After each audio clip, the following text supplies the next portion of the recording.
Hello, everyone, and welcome to today's very special Training Magazine Network and SMM Connect webinar event, Why Influence Matters Now for Sales and Training Leaders with Elena Zucker and C. Lee Smith. Elena is the president of Elena Zucker Associates, and C. Lee Smith is CEO of Sales Fuel Global Sales Credibility Authority. And we're very happy to have them both back with us. This is the first time they've appeared together in one session. Both Elena and Lee have many, many recordings that are available in Training Magazine Network and SMM Connect. So just do a simple search and you'll see all of the great recordings that they've done for us, so you can follow what they've done in the past and review all of the great sessions that they've already done for us. We're also thankful to SalesCred for making today's event possible. That's me, Philip Rodriguez, saying aloha from the Big Island of Hawaii. Welcome, everyone. And I see everyone saying hello. Hi, Todd, Robert, Kristen. Keep saying hello. There's Maria in Mexico. Hi, Maria. I think you're the first official identified person outside of the United States. A special welcome to you. Robert, hello. Keep saying hello in chat. Who are you? What do you do? Where are you now? And what's it like? Nicole, hello. And I know that you'll want to check out the upcoming community events. We have so many great events coming your way that we many times have to have multiple events in the same day. So make sure you check your webinar times, and that includes tomorrow. To register for all of these great events, go to trainingmagnetwork.com/calendar and check out and register for all of the upcoming great events. Also, make sure you check that calendar frequently. We add sessions to it all of the time. And speaking of upcoming sessions, Elena has two sessions coming up on March 12th and April 8th that I know that you'll want to register for. We'll continue her sharing all of her great knowledge with our community on how to influence your boss, influence in a matrix organization. On March 12th and April 8th, Influence for Sales, the secret sauce for better results. Register today for both of these events. The Training Live and Online certificate courses continue. You can download more on that. It's handout number 4. And Josh Cavaliere will be here. Cavalieri, excuse me, will be here on March 14th or May 2nd. He'll start 3 online sessions each on mastering generative AI for L&D certificate, a professional's guide to AI enhanced learning design. You can save $150 on registration. You can register 30 days in advance, or even save more with Membership Plus for those of you who have our upgraded membership program in Training Magazine Network. Go to trainingliveandonline.com for more information, or download also the certificate courses handout number 4. We hope to see you upcoming at the conference and expo. It's hard to believe it's only a week away, really, right now. The Training 2025 48th Annual Conference and Expo in Orlando, Florida. I'll be there. If you happen to be at the conference, please come by booth 411 and say hello. There's still time to register and join us. Click on the screen for the brochure of the event, and is also available in today's handouts. All Training Magazine Network webinars qualify for a certification or recertification point through ATD now. And we'll have more at the end of today's session of how to get your certification or recertification point. Transcripts are available now also with the recording. You'll see in the lower right a transcript icon where you can just turn it on or off when you're doing playback of any of the recordings in our great library of recordings. And you can even sync the transcript with the recording and even search within it. So make sure you use this great feature when playing back this recording or any of the recordings in Training Magazine Network. The transcript is there for you to read or even download. And again, it's especially valuable as it will sync with the video and become a searchable transcript for you. We want to say thank you to SalesCred for making today's event possible. The power to be taken seriously with SalesCred. Make sure you get out your devices, scan the QR code Also, for learning more on SalesCred, you can simply just click on your screen right now. I'm also going to put in a link in chat here, but we want to thank C. Smith and also SalesCred for making today's event possible. And now speaking of events, let's get it started. Why influence matters now for sales and training leaders with Elena Zucker and C. Lee Smith. And Lee will be taking it away here first. Lee is CEO and founder of Sales Fuel, Sales Credibility Authority, and certified behavioral analyst, and best-selling author of SalesCred: How Buyers Qualify Sellers, and recognized as a sales industry leader by SMM. Welcome both to Training Magazine Network and SMM Connect. Hi, Lee, and hi, Hey, Elena. thank you very much, Phil. Appreciate that. And yes, I am the CEO and founder of Sales Fuel. I was recently featured in an edition of Sales and Marketing Management. I think it was this time last year, or maybe a little bit around before that. You can also snap my QR code while you're at it. Then it's like in all my books, podcasts, videos, you name it. You'll also find that there as well. And I hope that you'll reach out and connect with me on LinkedIn. I always love to have conversation there.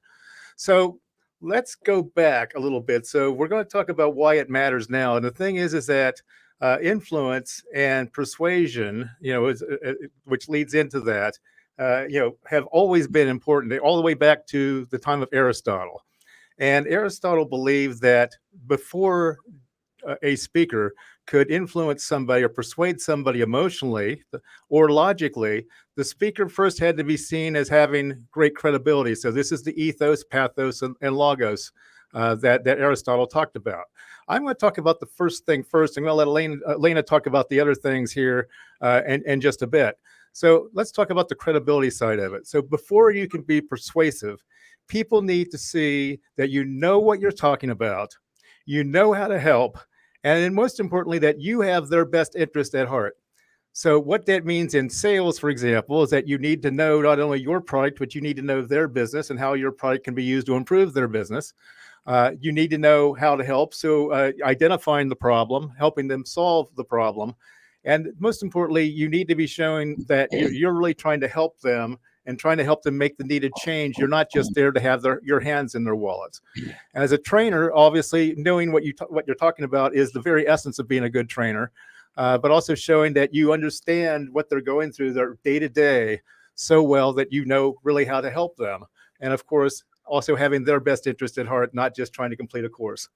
So before all else is like the speaker must have great credibility. Your perceived credibility is actually the foundation of trust and influence, which is why we're leading off today's session with a little bit about credibility before we get into influence, because it is the foundation. You can't have trust without having credibility. You can't have influence without having trust and credibility. So that's what we're talking about here today. And I break it down this way.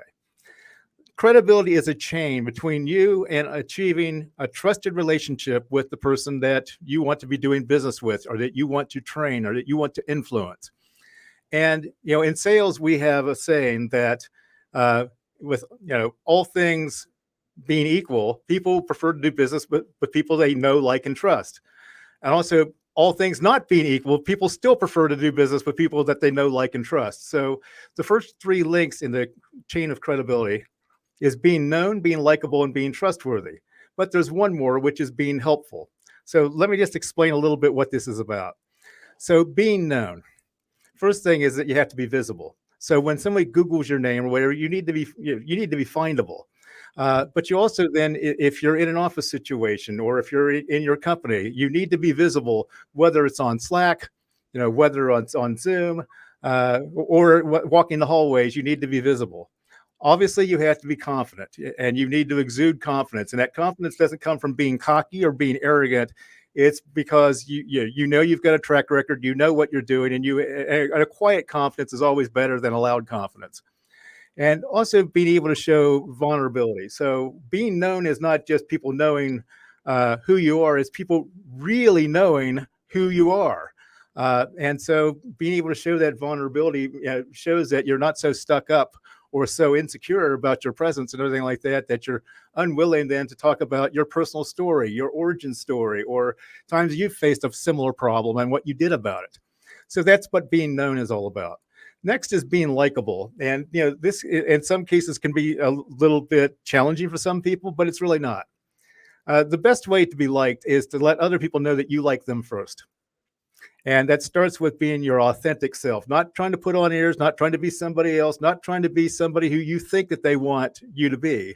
It's being truly who you are and being comfortable in your own skin. Next is to be respectful. So if you want to be respected, and as a leader, for example, it's more important to be respected than it is to be liked, then you first have to be respectful of who they are.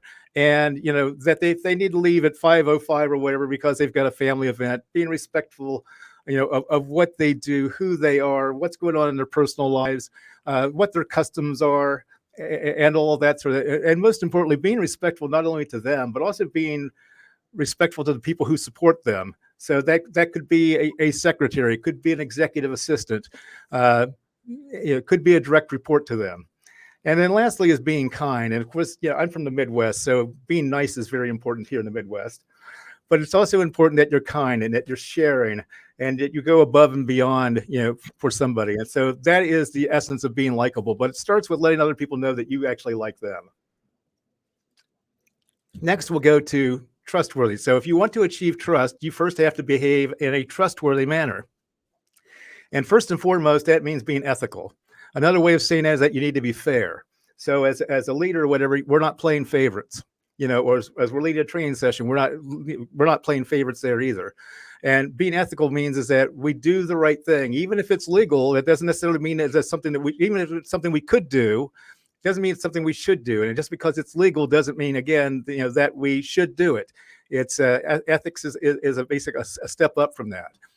We need to be accountable. We need to be seen as being accountable. So part of that is being reliable. So if we're never around, we're always taking time off, or we're not at work, or we're not answering our text messages or something like that, that's not good. But if we're always telling people to do stuff and we're not willing to do it ourselves, that's also not being accountable. So that's if you want to hold people accountable, you need to be accountable yourself, and you need to demonstrate that publicly. And again, if you want to achieve trust, you need to be trusting. So you notice there's a nice little pattern going on here. And so that means it can be difficult for some people then to actually trust other people. It's just not in the DNA. And that's how the natural brain wiring works for some people. But for others or whatever, it's just a matter of you just got to basically assume positive intent and trust people sometimes until they've proven that they can't be trusted. But that is basically then how you earn trust, is by being trustworthy. The last link in the chain is being helpful. And so here it's like you need to prove that you're competent so that you actually know how to do the job, you know how to help them, and you need to be a good problem solver. So that's being pragmatic. That is also not just, I'm thinking that the story about Einstein that, when he was asked if you had an hour to save the world, how would you spend that hour? And he said, first, I would take the first 55 minutes then asking all kinds of questions to first understand the problem. And then I'd spend the last 5 minutes actually solving the problem. So now for the rest of us who aren't Einstein, it would probably take us longer than 5 minutes. Okay, just say it. But the idea is that you first have to identify the problem before you go about solving the problem. So that sometimes taking quick action may actually be the worst thing you can possibly do to actually be a helpful person.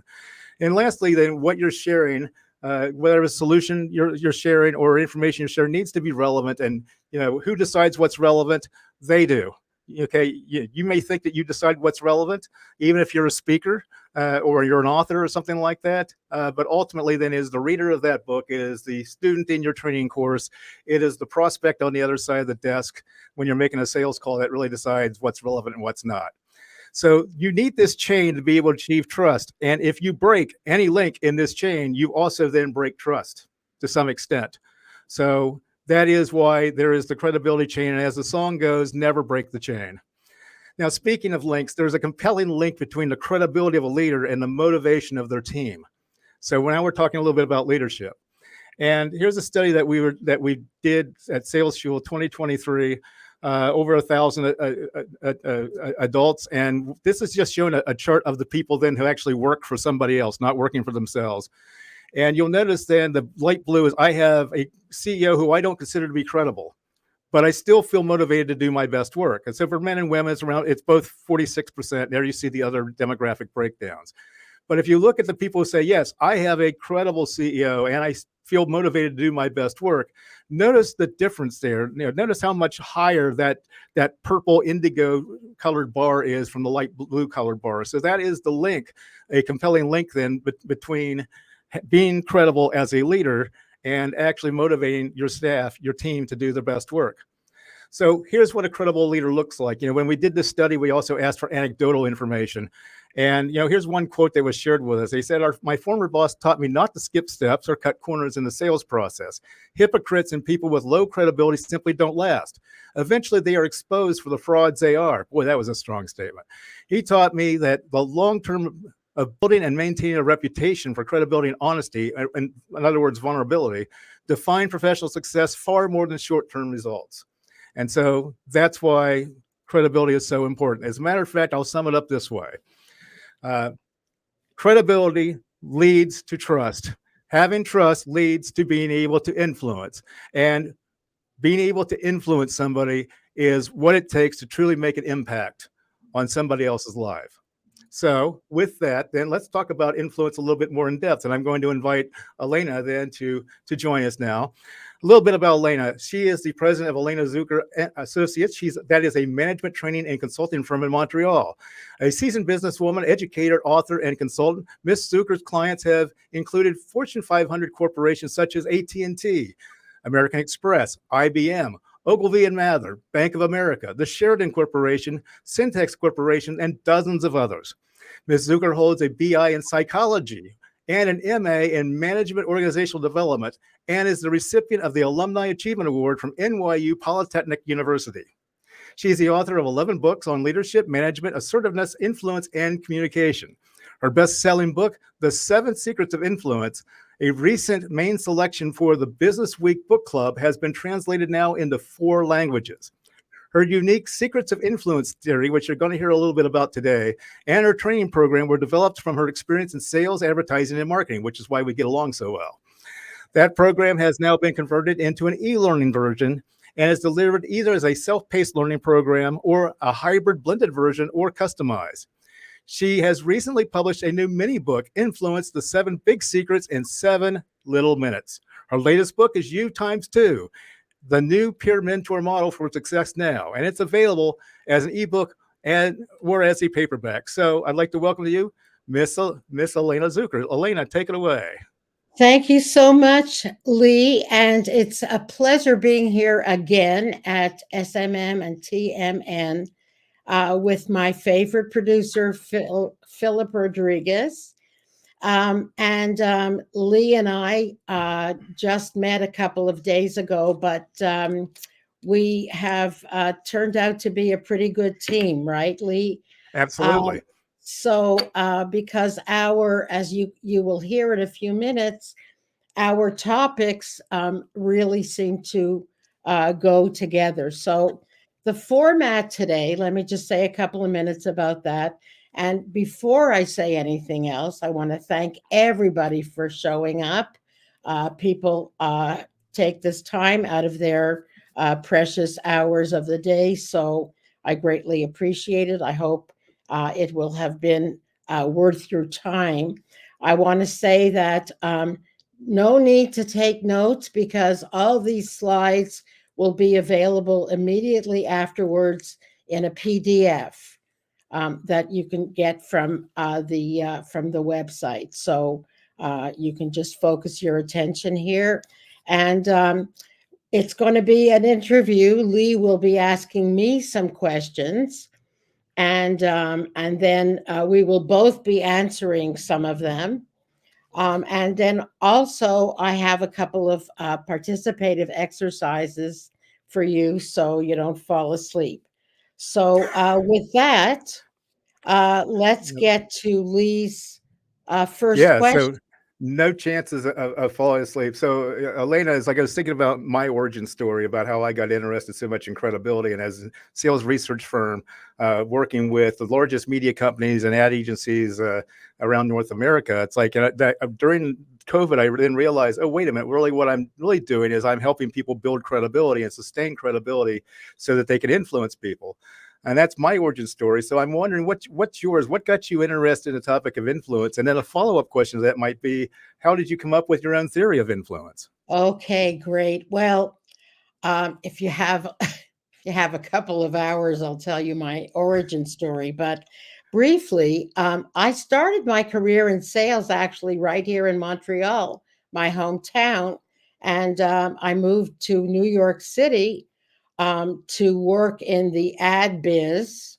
And I was an executive in the advertising industry. You'll notice some advertising companies that I've consulted for. Um, and I went back to graduate school and got a degree at NYU in something called organization development. Basically, it's an organizational psychologist. It's consulting with organizations from a 30,000 feet view to understand large and group issues. So, as a professor of management at Montclair State University, I had the opportunity to weave together my business experience with academic rigor, and I created my own theory of influence. I came up with an assessment, which I'm going to talk about a bit later, called the Influence Styles Inventory. And I tested it with my students and clients and corporations. And that's the one that we use in the course. I will talk a little bit more about this, but let's get to the next question, Lee. So when I had the advantage, I suppose, of getting to hear your presentation before we got here today.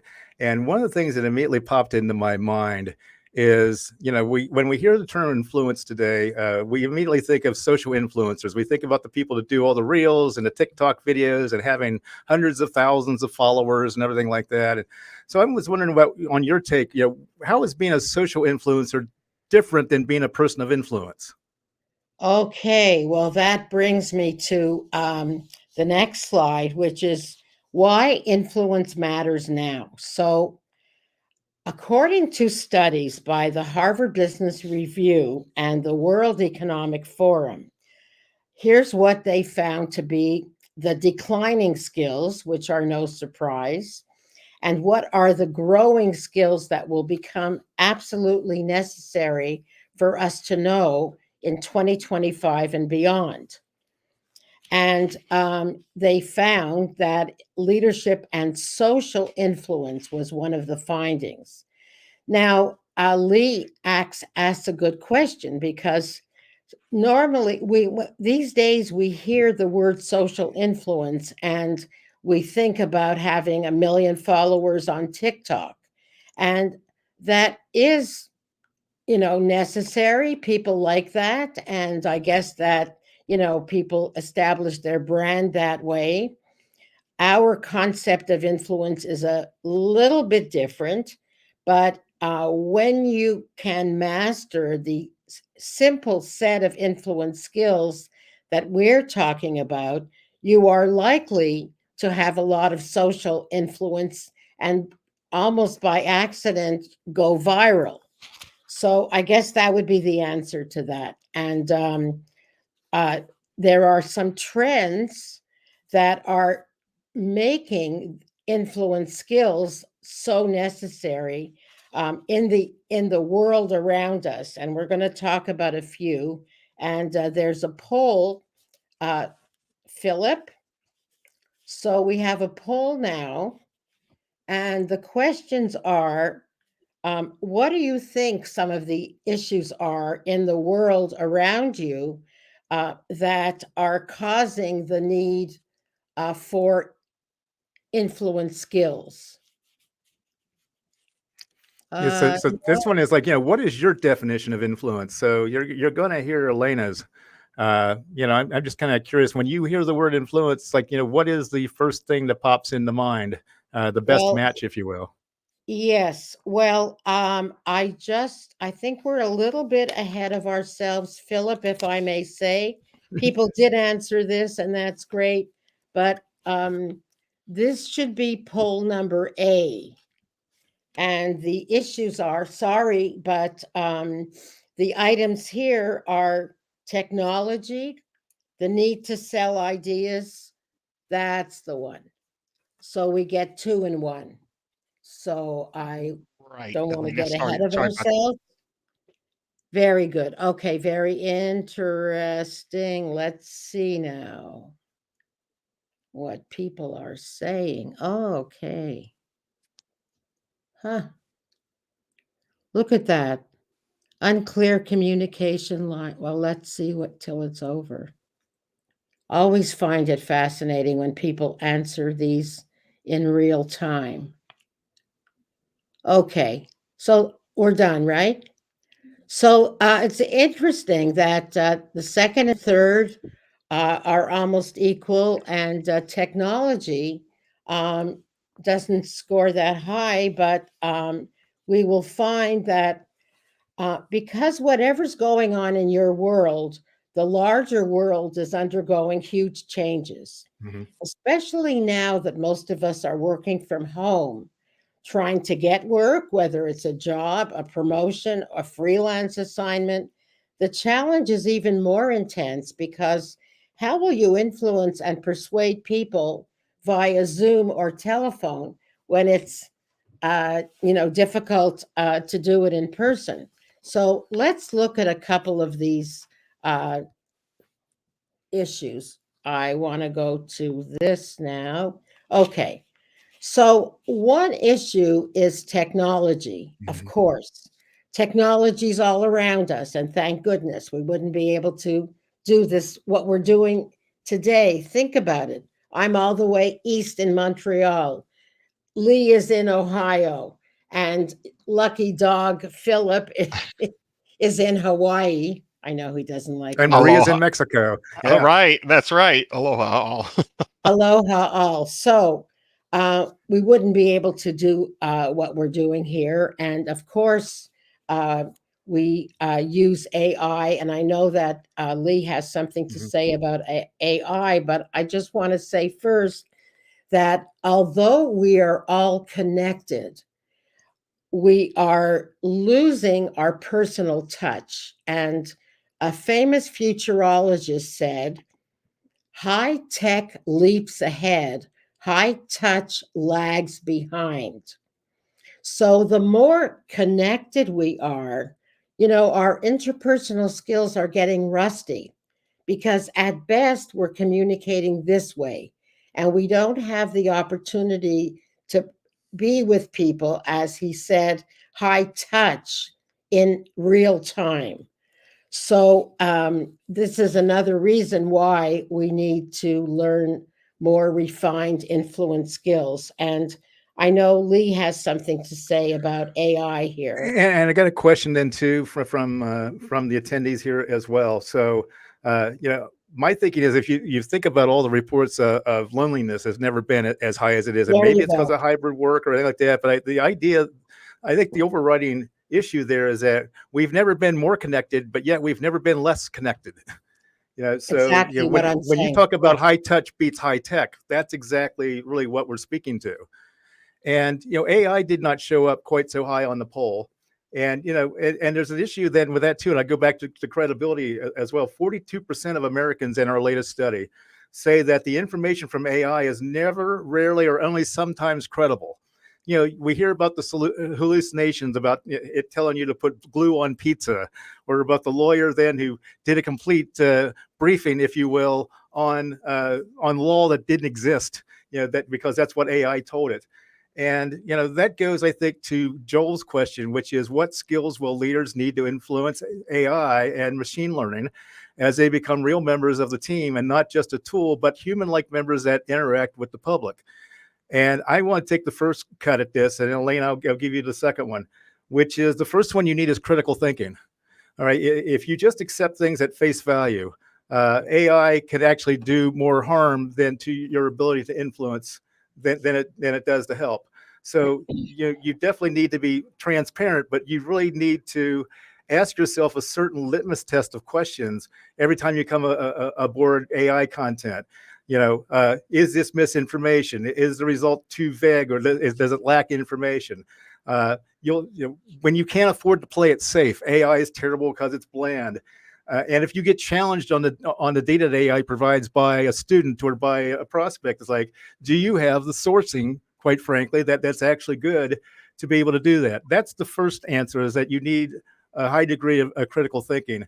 But at the end of the day, I'll just add then that, if what you're doing is something that can be scripted, AI can do it, and maybe do it better than you.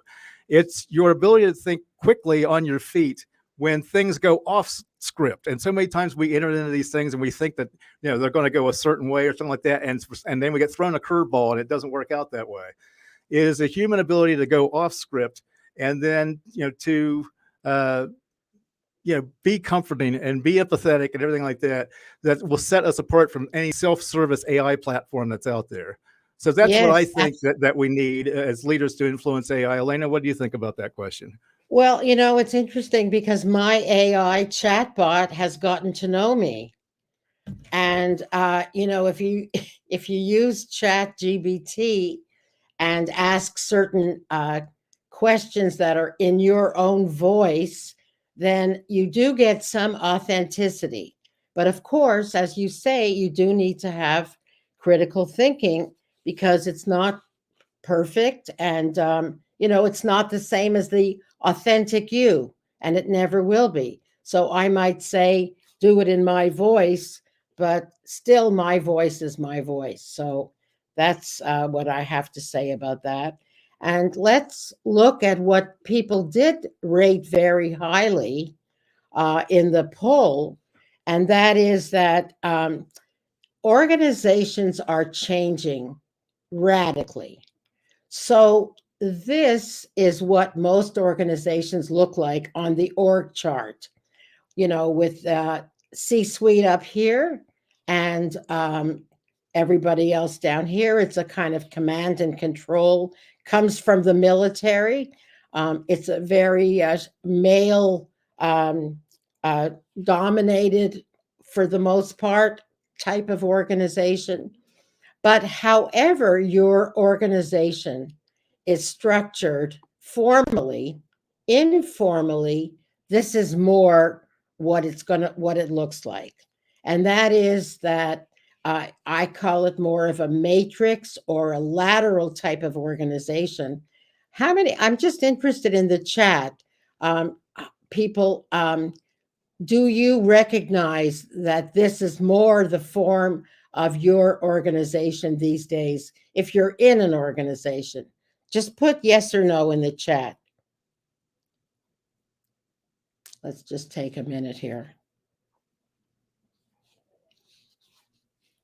Okay, what do we have, Philip? Got a lot of yeses. A lot of yeses. So basically, the question is, who's on first? A lot of people are in teams or task forces with people they don't know. They're in what we call dotted line relationships. And so things get fuzzy, and it's very difficult to know who you're reporting to, or even what the pecking order is. So with all And these changes, Elena, yeah. Elena, we just have a quick question here. Would you elaborate a little bit more on the figure itself and its structure? Okay. Well, it's just that it's a very flattened out organization. It's just meant to be metaphorical.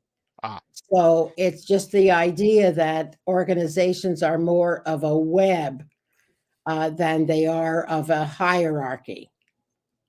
Yeah, and what you said there too also rings really well with the 100 or so people we have on the sales side. because so many times, like, we always knew who the decision maker was. We knew who the gatekeeper was. We knew who Right. the people who were influencing the decision were and everything like that. But nowadays, you really can't tell, because now we actually have to sell to stakeholders. Everybody who's Exactly. actually, and because no one's making a decision, they're all trying to get buy-in and build consensus and everything like that. So from a sales standpoint, what you said, about not knowing who to influence really rings true these days. Exactly. So, what I say is that with all these changes and uncertainties going on, neither what you know nor who you know will guarantee your success, because your knowledge can become obsolete and your network of contacts can vanish overnight. And I'm going to give you a personal example.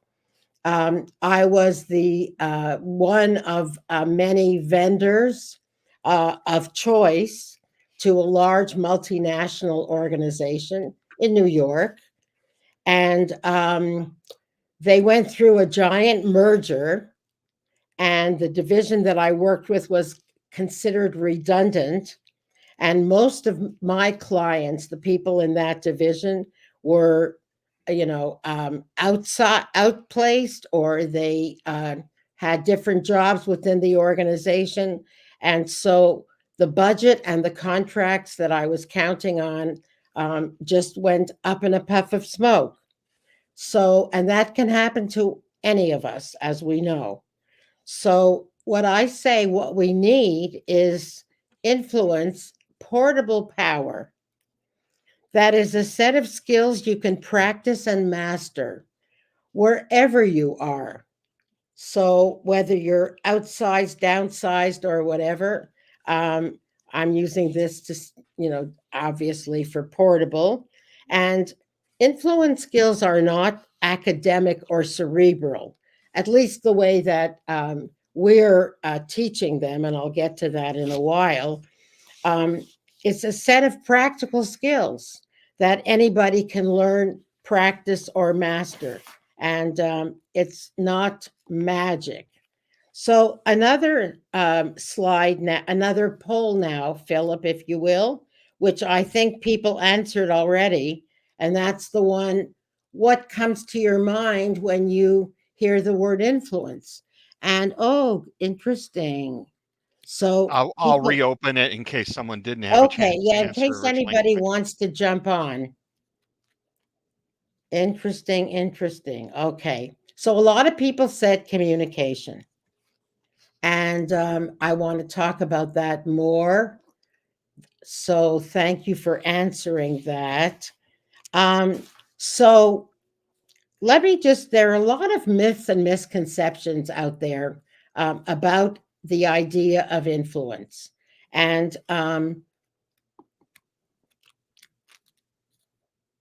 so that would have been the poll. And let's just look at the myths and misconceptions. So, there are a lot of things that people think about influence that it's not. So, influence is the same as communication skills. And I want to talk about this a little bit, because a lot of you said communication, and you're not wrong. However, influence is a subset of communication. And a lot of the things that Lee said earlier: trust, credibility, knowing someone, um, good communication skills are not necessarily the influence skill that you're going to need to persuade somebody. And we're going to get to that in a moment. So, influence is that set of skills when you're in the posture of trying to influence someone else.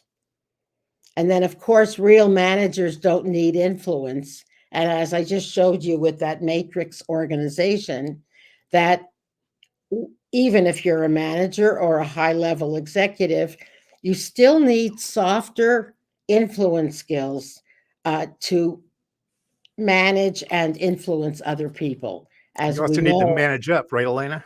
Exactly. And that's coming next month. Oh, But sorry. yes, well, that's okay.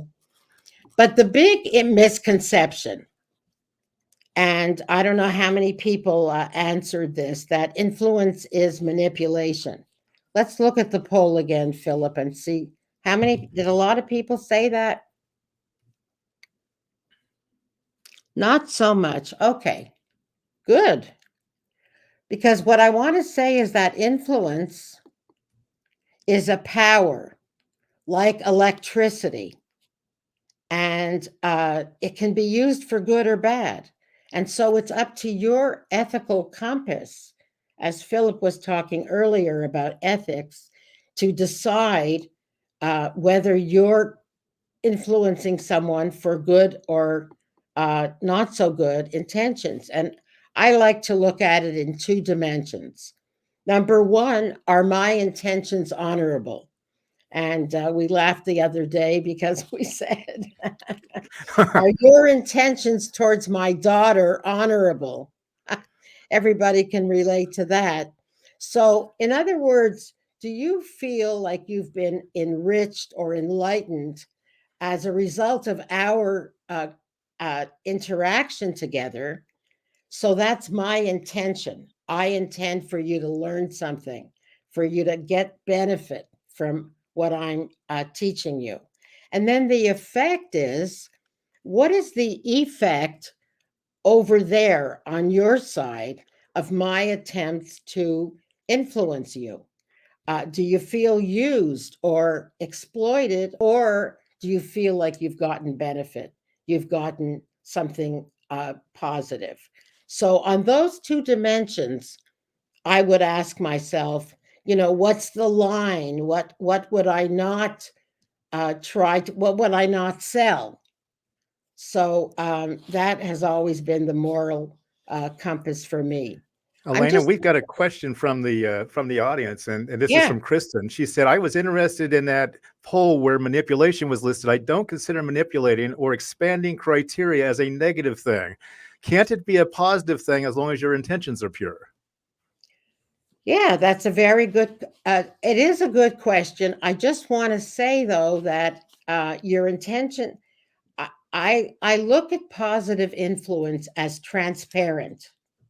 So I'm not hiding anything. Obviously, showing up with my bag of goods that I am trying to sell you. The question is, uh, you know, uh, am I doing it in an ethical way? I'm not using hypnosis, and I there are some, uh, entities out there that use what they call the dark arts of influence. That is definitely not what I'm doing.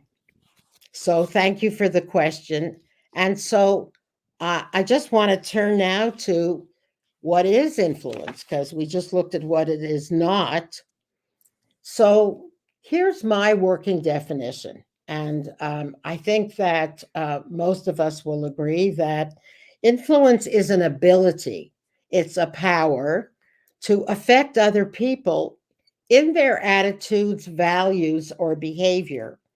But you can affect their attitudes and values and not know because it's kind of hidden. The only um, visible way that you can tell is in their behavior. But I really would say that the attitudes and values go first, and without exertion of force or formal authority, because it's very easy to say I'm the boss and do what I say. But interestingly, an archaic definition of influence says the following, that influence is an ethereal fluid from the stars said to have magical powers over the behavior of mankind, humankind, which I thought was so interesting because, like magic, when influence is done well, it looks very effortless. However, like magic, it requires a lot of practice and skill behind the scenes. So let's look at influence in your life, in your work life. So another poll, Philip. Okay, so we are bombarded by efforts to influence us every day, all around us. It's said that, I don't have the statistic, but easily 100,000 messages come at us every day on social media for sure. And, if we watch TV or podcasts, uh, attempts to influence us politically. We are asked to buy medicines for, diseases we didn't know we have. Hmm. So it's really somebody, you mentioned the Hidden Persuaders earlier, which is a very, very old book, which kind of almost made me quit advertising. But it is about that kind of under under the radar type of influence messages. So it would be good to know how you are influenced. When you think about it, how were you influenced? And so think about it. This is a little exercise. Here's the poll. And I see that people are ahead of my question, which is great. So, when you were influenced by someone else, what was the main ingredient that caused you to say yes? And we see here huge amount of know and trust, emotional appeal, and some facts, figures, and evidence. So, would you hang on to the word that, or two words that you answered? Because we're going to come back to that in just a minute. And now we have another poll. Next poll is, how do you influence others? So, we just looked at how it's done, how you think you were influenced. Now, when you do it, whether if you're in sales, you may be very good at it. And how do you influence other people? What's your MO when you're influencing others? Okay, present facts, figures. And would you hang on to the word that you answered now? Okay, so we're going to get to that in just a minute. So I have analyzed the ingredients, the components of influence, kind of like a replay in sports. I've looked at excellent influencers because I've been in sales and I've managed sales teams, and what were the best influence behaviors. And so and I've created my influence styles based on those ingredients. So you could call it a technology of influence. That is, that I've deconstructed what I've observed. And, we've tested this in thousands of people and done research on these 6 influence styles, which I came up with and which are in our influence styles inventory, which we give to people in our course in the class. So these are 6 different styles. They're not like the DISC or other assessments, because they are those skills that you're using when you're in the posture of influencing someone else. And no one is better than another. But it's very important to know. And let's say I'm just looking at this from a sales point of view or any encounter. Think of a time recently when you came out of a meeting or a conversation and you scored. You got what you came for, what you wanted. Or similarly, you could have come out of a meeting and you really didn't get what you wanted, you bombed. Now, would you know exactly what you did and how you did it in that positive outcome? You see, as long as we don't know what we did, we don't know that about how we could um, replicate that and do it again. And so that's one of the reasons for knowing what your own influence style is. And as I say, I call it the technology of influence. Now, Lee has a question. I do. That's why I have my hand raised. So I see you got 6 influence styles there, but your book says 7 secrets of influence. I'm So I'm doing the so math glad here. So you what's the asked. 7th one? Well, it was a catchy title. No. So very good question, and I'm getting to that now. So before I do, though, let me ask the audience, when you were asked how you were influenced by someone else or some other entity, you had one word or more. And then when I asked you how you do it, you had another word. Now, let me ask you, when you look at those two words, for how many of you are the same or similar? So, would you put not same or not same in the chat?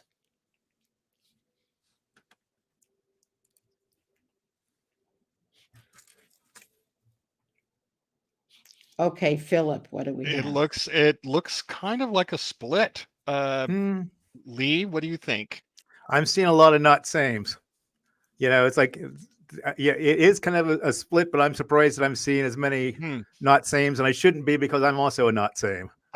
Oh, you are? Okay. Well, interesting. I just want to say that the questionnaires, these questions that I gave you are not the influence styles inventory. They're kind of just very, very general.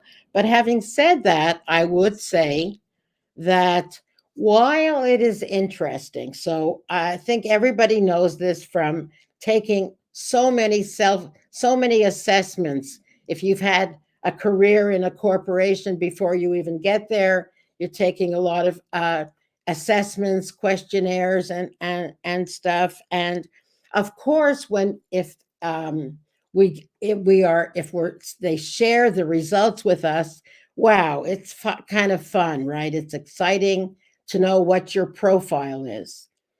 However, and if you're in sales, you know this, while it's fascinating, me, we are so interested in ourselves.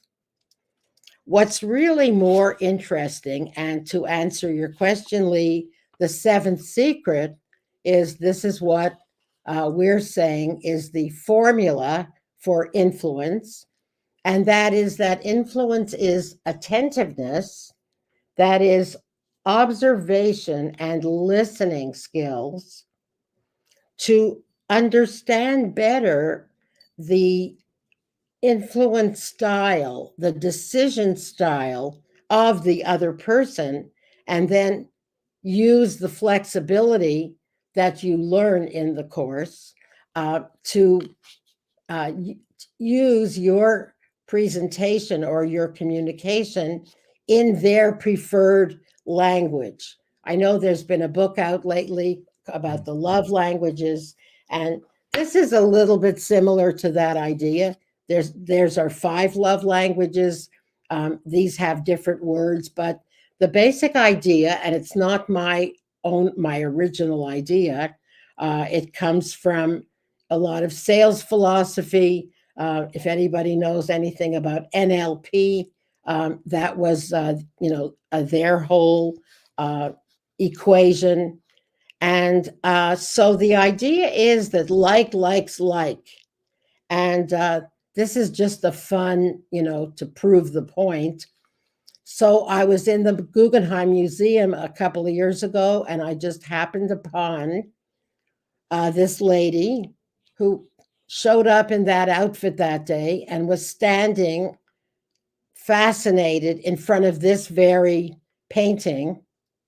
And then I found out there's a guy who sits around museums all over Europe and waits for moments like this.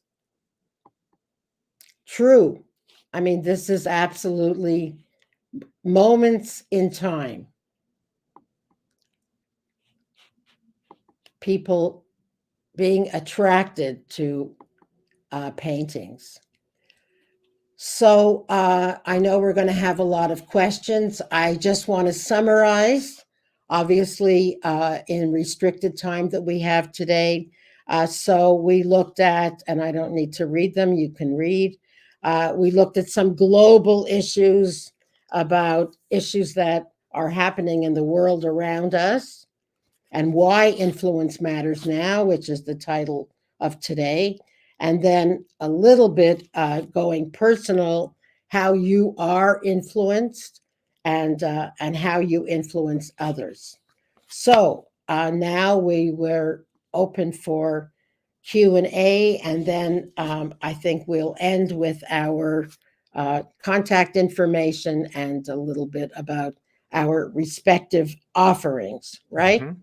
Yeah, so we got a couple questions, and I'm going to take the first one actually. So, some people think this, like, that person's got the gift of gab. I'm not like that. It's like I'm an introvert. It's like I'm not an extrovert. So how can I be an influencer? Because I'm not like that. I'm just naturally not like that. Well, you know what? Like that, having the gift of gab is probably not even the best way to influence people because, I always remember Katharine Hepburn said, and I do want to share a little story if we have the time, but, Katharine Hepburn said that the way for people to think that you're fascinating is to make them think they're fascinating. So having the gift of gab is great, but sometimes you have to cool it and learn to be a better listener. And so, of course, we all know that in sales, even though we may be born with the gift of gab, we have to learn other skills, namely listening to others. And if you're, Basically, go and ahead. that's a good example of not doing it. Go ahead. No, but it's like, if you're, in front of people, basically, it's always better to be interested than being interesting. And we There you focus so go. many times on making our presentation interesting, but it's like it's really all about being in the moment and being interested in in your audience or the what people have to say, including this audience right here. Including this audience. Now, Our, I want to get to questions, of course. I do have a little story that illustrates just that, but it's more important to take the questions. So let's do that. So Joel chimes in and says leadership is different than management, and that the leader influences others via their vision and expressing their vision and their focus on the vision, short-term objections. So he believes that vision is critical to leadership and actually critical to influence by relation. What is your opinion of that? Well, that's one of the influence styles. Vision is very, very important. And we have one of our styles, and I'll say the name of it. It's called gelling. And that is someone who has a great vision and can get others to align with her vision. If you have a big idea, it's how you get venture capital, how you get people to support your big idea. However, in addition to having a vision, there are some of the people that you're presenting to that need to have the facts and figures. And I noticed when I asked, what influences you, a lot of people said evidence, facts, and figures. So, the big aha is we're all different. You had an interesting story that you were sharing with me earlier about, when we're going back to that formula, influence equals attentive plus flexibility. It's Yeah. like, so how do, some people get very regimented or they get very linear in their thinking. So, how would you recommend that people, ways that people can improve their flexibility? Okay, I'm going to tell that story. I think you are referring, was it AT&T? Your AT&T story, yeah. Okay, my AT&T. Okay, so I have to reveal it, but why not? Humble brag. So my little company in New York was one of 7 that were invited to present a training program for a great amount of the population of AT&T. And we were sent a great big binder, a white binder with a lot of subsections. And we had 3 months or something to prepare. And finally, the day arrived. And and I prepared a binder that looked a little bit similar to theirs. And so when I arrived, there were like 5 people, sitting like this, and very intimidating, right? I mean, you have no idea who they are, and your maybe next couple of quarters are dependent on this. And so we had 45 minutes, and we had slides and a flip chart and things. And so I took a deep breath, and I used about 10 of my 45 minutes to read the room. And so I started asking them questions, because I did not know that whether these 5 people in the room were the same people who created that binder. Probably not. In a big company like that, committees, come and go. And maybe this was a different evaluation group. And so I asked them, what are your criteria for a training program? And I looked to see who answered what. Like, was it budget? Was it something else? And how many modules, other kinds of things. And then I watched to see who agreed with the person who spoke, who didn't by their body language, who deferred to whom, so I could see the pecking order. And finally, when I got started, I threw out a whole section of what I was going to present, because it didn't seem very high on anybody's radar. So that's the story. And P.S., we got the contract. Excellent. So that's all the time we have for questions, but we know you have more. And as we get off the webinar or whatever, something will hit you later tonight or something like that. So Elena is like, let's share you first. Like, how can people reach out to you? Okay, great. So this is my contact information. Thank you for letting me share. I hope it was useful to you. And if you're part of a company that wants to use our internal program, you can email me or phone. This is, again, all my books. This is a link, and it will be, I think it'll be a live link It in the is live right now if people want to chat. click on it on the Okay. slide, and it's also So available in the handout slides. Okay, so I'll go quickly. This is for the individual self-learning, self-paced learning program, the e-learning. So that's the link for that. And then this is something free. It's a booklet that expands on a lot of what we talked about today. Some surveys that we did on LinkedIn, other professionals like yourselves, asking what was their take on influence, and then we collated all of that. So if you go on that link, you can download that booklet for free. And Yeah, finally, now I here also is have. Okay, ahead. up to you. Take it Okay, away. I also have a give as well. So we did that study called the American State of Credibility, and came up with a special report, which I call Credibility at Work, how leaders can achieve more by building credibility. And you can get that one of two ways. So if you're attending the session live, you can actually go down to where the documents are, and you can click on it and download it from there. Otherwise, you can go to salesfuel.com/credibility-at-work. And also, I'm available as well for your next meeting, podcast, training program. You can learn more about me at cleesmith.com. And, I have some open dates. So, I hope you'll consider that. And we'll teach you more about credibility and how it's necessary to build trust. Next up, then I also do these 2-minute videos. I do these short 2-minute videos on how to build your credibility and how to build your personal brand. And I call them Cred Talk. And so far, I haven't been sued by anybody for using that term Cred Talk, but because it sounds similar to something else, but it's not. So wherever you get your podcast, you can also go then to salescred.com. We've got a library of over 80 of them. We've recorded over 100 of them so far. So those are a quick 2 minutes or whatever. And we hope that you'll go there and check those out. Lots of great guests and everything like that. As well as we also then have, in addition to the international best-selling SalesCred book, there's a SalesCred app and master courses, and included in that, we do have our own self-paced e-learning course on the different aspects of credibility and how to build credibility. You can go to salescred.com. You can use that QR code to go there and learn more about the power to be taken seriously, which starts with credibility. So with that, Philip, I'll throw it back to you.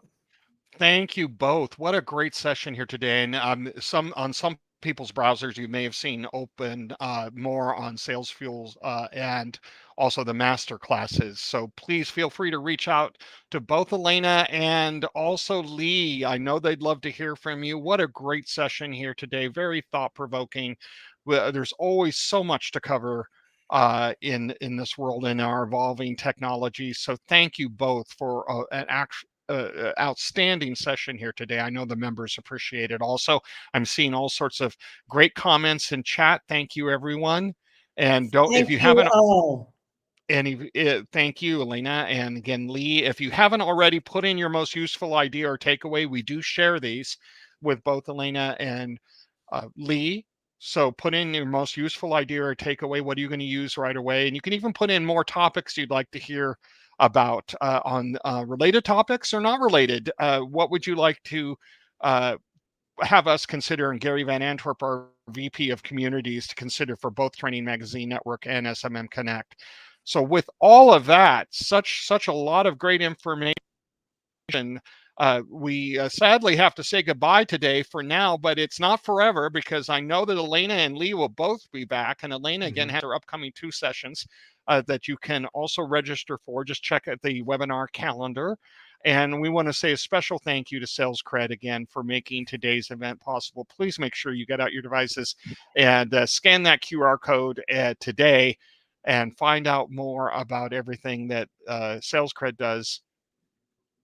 Thank you, Lee, and thank you, Elena, for again a Thank great session. you. And thank you all for attending. We enjoyed it. Thank you, Philip. Thank you, everybody, for attending. And thank you, Lee, Thank for you, Elena. making It's this great to meet you. possible. Great to be with you. We look forward to seeing everyone back here at Training Magazine Network and also, of course, SMM Connect. Thank you all. Make it a great rest of your week.